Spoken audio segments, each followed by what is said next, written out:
欢迎乡亲继续收看《华视台语新闻杂志》。因为病毒的威胁，一场上大规模的居家工作的实验，当伫全世界各地来展开。伫厝工作会当免除通勤染病的风险，嘛会当避免办公室群聚的感染，而且嘛来节省着上下班的交通时间。但是，有部分的企业会担心，伫厝工作恐惊员工的绩效会下降。其实最近这几年来，欧美有愈来愈多企业每礼拜至少有一天会让员工留伫厝内底工作。随着全球数位化的浪潮，台湾远距工作的人数嘛快速增加。即摆伫这个疫情的冲击之下，各行各业的工作形态将会出现什么款的改变？伫厝工作看起来哪像是自由自在，实际上是有袂少的挑战。咱做伙来了解。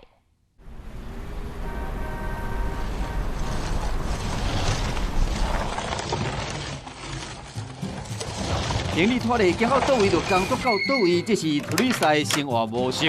每到一个都市，找到大个所在，伊就在独立做一个工作性。远距工作我已经做了2年，快3年了。然后内容就是制作很多的英文教学影片。大家好，欢迎来到 Teresa 的英文俱乐部。老实说，我真的为了工作，我不需要接触任何的人。当然啊，就是很孤独，就是没有同事。好处就是我可以自己调配我自己的时间。譬如说，我今天想要在咖啡馆，我就在咖啡馆工作；我想要待在家里，我就待在家里。对，就是很自由。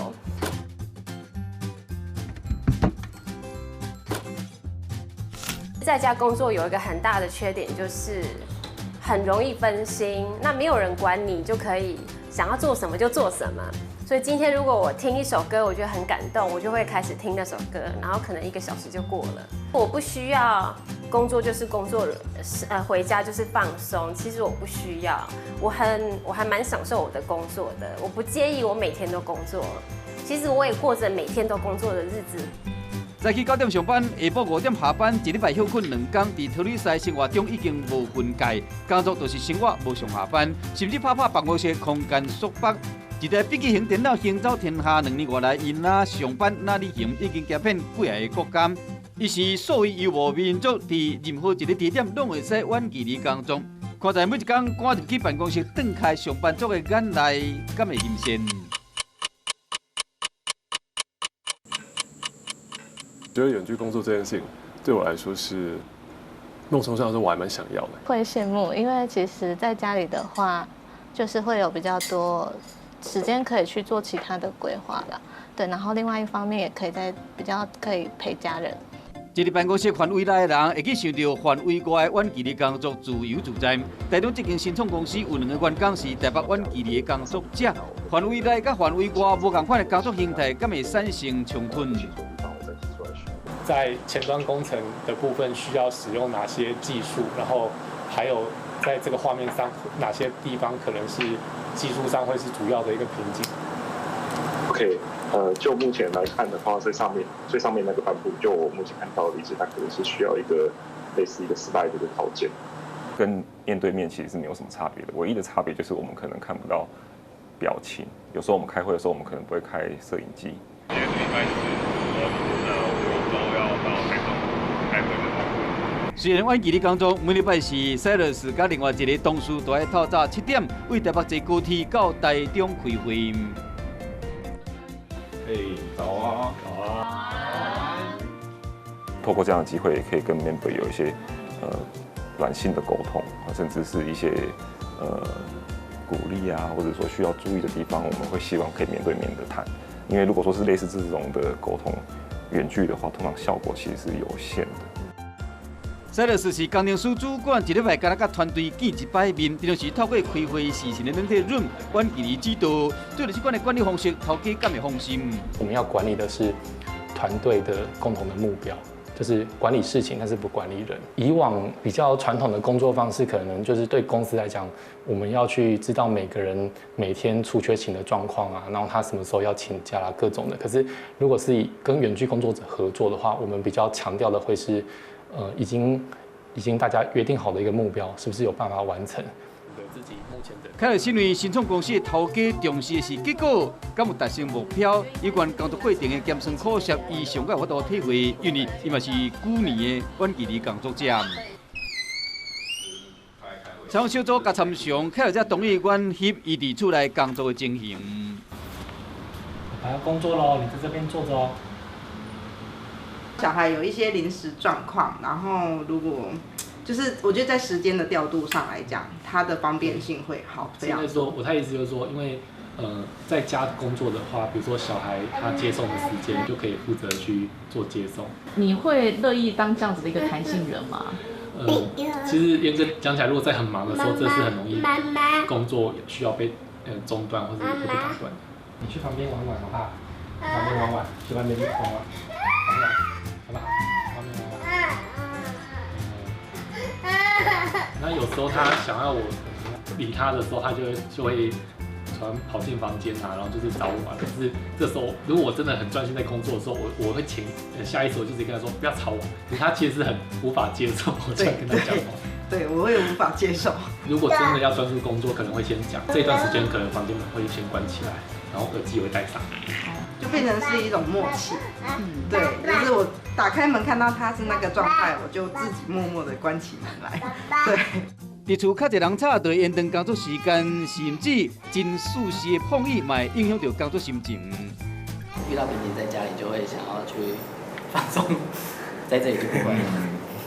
可能一放松就时间就停不下来。我发现是一个很有趣的事情，就是其实我蛮爱进办公室的。正因为工作需要真专心，最近几年来愈来愈侪共同的工作空间伫都市快速成长。远距离工作者会使有办公室、低水景的轻松，有共同的办公室设备甲资源。更加要紧的是，伫这不再是单打独斗。像这边就有很多像各个领域的高手啊，有时候互相聊天会得到很多不一样的火花。或者有时候我们要做的专案需要不同领域的人协助的时候，这里就有很多高手。陈友林专长是 IT 资讯技术，周友良是工业设计师，洪敬铁是日常伫台湾的员工，因三人来自无同款的公司，却是大家拢做伙上班的雷同事。公司在日本，但是在台湾还是有一个地方可以有同事的感觉。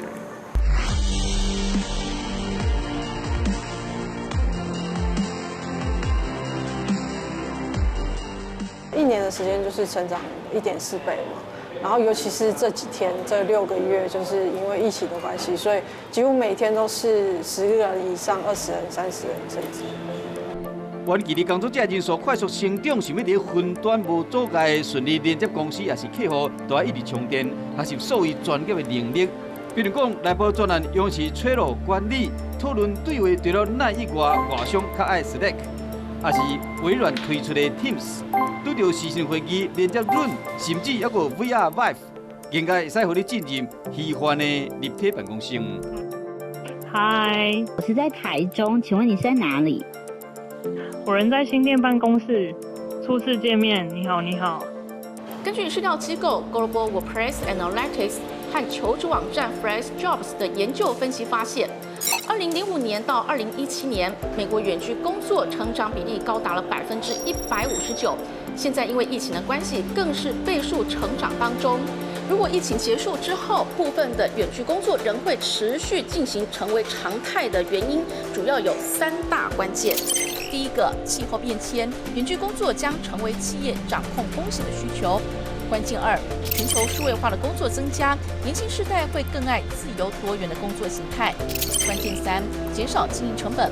在美国，透过在家工作方案，每人每1年可以省下成本达11000美元，大约台币33万元。而在台湾，多数是中小型企业，也能省下成本吗？在台湾的话，因为其实现在普遍台湾的一个薪资行情是不高的，所以在人事成本上要在扣子上这个比较会困难一点。我们会更加把重点放在产能的提升上，这是因为远距工作这件事情其实是它可以减少了很多通勤的时间。对，那通勤时间减少，自然就会有更多的时间跟体力，就是留在专注工作这件事情。分段办公才来改变传统办公室，当企业真想要顺应所谓潮流的时，却依然有传统思想法令对袂到。假如说你去公司上班或者打卡，你没来，你就可以 fire 你，公司有这个立场。可是当远距了之后，他要如果你真的没上班，那他怎么去做这件事？公司会担心，因为法律其实也没跟上嘛。公司烦恼直接影响到员工申请短期的工作的福利。依照短期的工作社团的观察，头家薪酬上接超的病就是薪资拍折扣。工作有蛮多的误解，例如说你在家可能会偷懒啊，或什么，所以他们就会想用打6折、打8折的方式来砍你的薪水。无信任感，和这个劳资关系煞搁较远。短期的工作者自救，卖被放弃的秘诀，也提升自我的忌惮。没有人在后面拿着鞭子，没有人在督促你，你要督促你自己。我们学的是他的一个责任感，这个是我们决定他能不能远距工作，跟我们合作一个很重要的一个评断的点。短期的工作看起来自由自在，表上下有更加侪是自我要求的严谨态度，会堪的孤单。艰辛兼顶真，如期交出真水成绩单。在人才全球化竞争时代，就算酷寒的距离，嘛使互人看到你的亮点。